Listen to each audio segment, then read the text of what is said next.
Coucou les amis, c'est Mimi. J'espère que vous vous portez bien.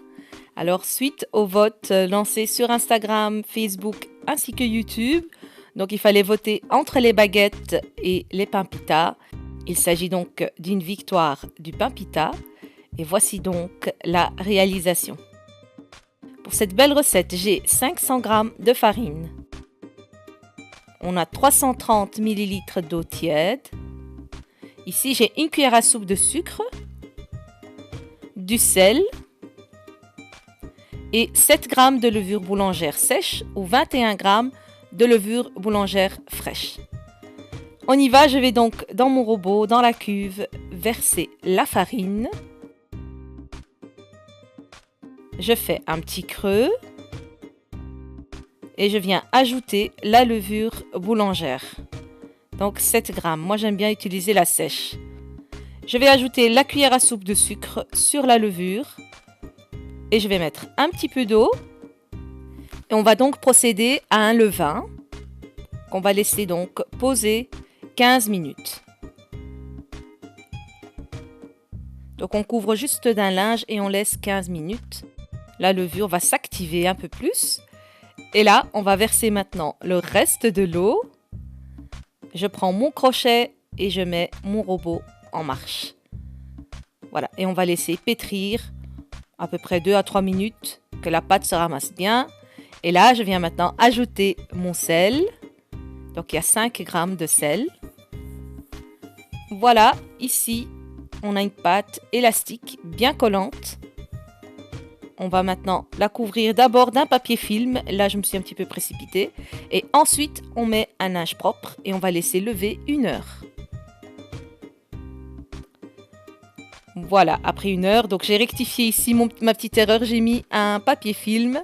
Vous voyez, la pâte a bien levé. Elle a triplé de volume. Elle est bien alvéolée. Je vais un peu la dégazer. Et je la dépose sur mon plan de travail qui est déjà fariné. Et là, je viens faire un long boudin et moi, je vais la couper en 8 portions. Donc, je vais faire 8 pains pita. Vous pouvez en faire 10 si vous les voulez plus petites. Donc, je les sépare en 8. Et je vais façonner à chaque fois la part en faisant une petite boule. Voilà, comme ça. Et une fois qu'on a fait les 8, on reprend la première. Et on va donc l'étaler au rouleau. On aplatit un peu à la main d'abord. Et puis, on prend le rouleau et on va l'étaler assez finement.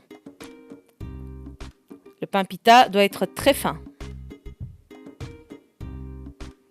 Voilà. À peu près, je dirais 2 mm. Et on essaye toujours d'avoir une forme ronde. Voilà, vous voyez, franchement, c'est très très fin. 2 mm à peu près. Je vais déposer sur un plateau avec un papier sulfurisé et je redonne une petite forme ronde.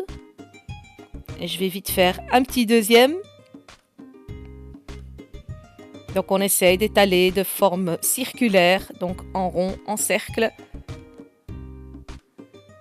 et assez fin. Voici donc la deuxième et je lui redonne une petite forme bien ronde avant de les enfourner. On va encore juste piquer nos pains pita avec une fourchette. Voilà, on va faire des petits pics. Et je termine avec un petit coup d'eau au pinceau sur nos pains pita. Ça va leur apporter une belle couleur et un joli croquant aussi.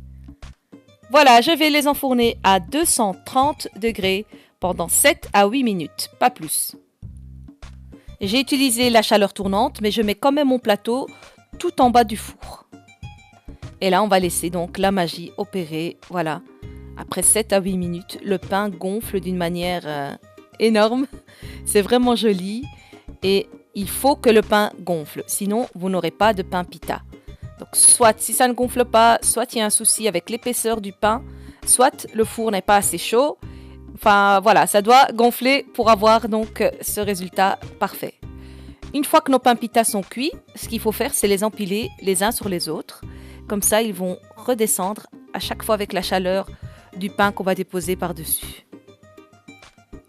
Voilà, nos pains pita sont terminés. Je vais en ouvrir un qui a déjà donc dégonflé parce que je les ai empilés. Et voilà, ils sont super. On a une belle texture. On a vraiment un beau pain pita. Il ne reste plus qu'à le garnir avec de la shawarma ou tout ce que vous aimez. Moi, je vous dis en tout cas un grand merci. Merci à tous et à toutes d'avoir participé au vote. Et donc, bientôt, on retrouvera la recette des baguettes également. Je vous dis merci. N'oubliez pas de liker, de vous abonner ainsi que de commenter.